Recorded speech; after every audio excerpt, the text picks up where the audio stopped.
আল্লাহ রাসূল সাল্লাল্লাহু আলাইহি ওয়াসাল্লামের কাছে মদিনাতে প্রায় একজন নারী এসে স্বপ্নের ব্যাখ্যা জানতে চাইতেন।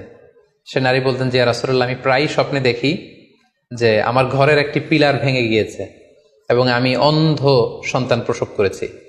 এই নারীর স্বামী ছিল ব্যবসায়ী এবং সারা বছর ব্যবসার কারণে বিভিন্ন জায়গায় তিনি ঘুরে বেড়াতেন এবং যখন ফিরে আসতেন যাওয়ার সময় তিনি স্ত্রীকে প্রেগনেন্ট অবস্থায় রেখে যেতেন, অর্থাৎ গর্ভবতী। আর এই বাচ্চাকে পেটে নিয়ে এই নারী সবসময় এই স্বপ্ন দেখতে থাকতেন।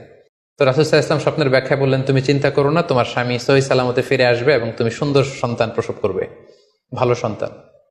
এভাবেই চলছিল। যতবার তার স্বামী ফিরে আসে, সুস্থভাবে ফিরে আসে এবং সে সুন্দর সন্তান জন্ম দিচ্ছিল। হঠাৎ একবার সে নারী আল্লাহ রাসূল সাল্লাল্লাহু আলাইহি ওয়াসাল্লামের বাসায় এসে দেখলেন যে আল্লাহ রাসূল সাল্লাল্লাহু আলাইহি ওয়াসাল্লাম ঘরে নেই। আম্মাজান আয়েশাকে তিনি বললেন যে, আমি সবসময় এরকম স্বপ্ন দেখি। তখন আম্মাজান আয়েশা বললেন, তাহলে এই স্বপ্নের ব্যাখ্যা জানার জন্য তুমি রাসূল সাল্লাল্লাহু আলাইহি ওয়াসাল্লামের কাছে আসো, তুমি কি স্বপ্ন দেখো?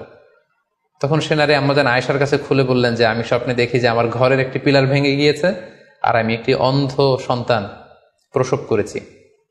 একথা শুনে আম্মাজান আয়েশা রাদিয়াল্লাহু তাআলা আনহা অবাক হয়ে গেলেন। তিনি বললেন, তাই নাকি? তোমার স্বপ্ন যদি সত্য হয় তাহলে ঠিকই তোমার স্বামী মারা যাবে এবং তুমি একজন ফাজের পাপাচারী সন্তান প্রসব করবে।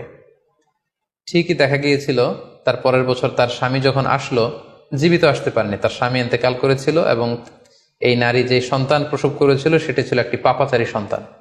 তো এই ঘটনা আল্লাহ রাসূল সাল্লাল্লাহু আলাইহি ওয়াসাল্লাম শুনে আম্মাজান আয়েশাকে বললেন, আয়েশা, তুমি এটা ঠিক করোনি।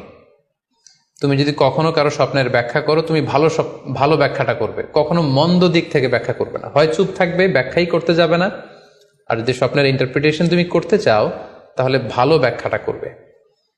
সম্মানিত, শুধু এজন্য যে কারো কাছে আমরা চাইলেই স্বপ্নের কথা জানাতে পারি না, বরং সে যদি আপনার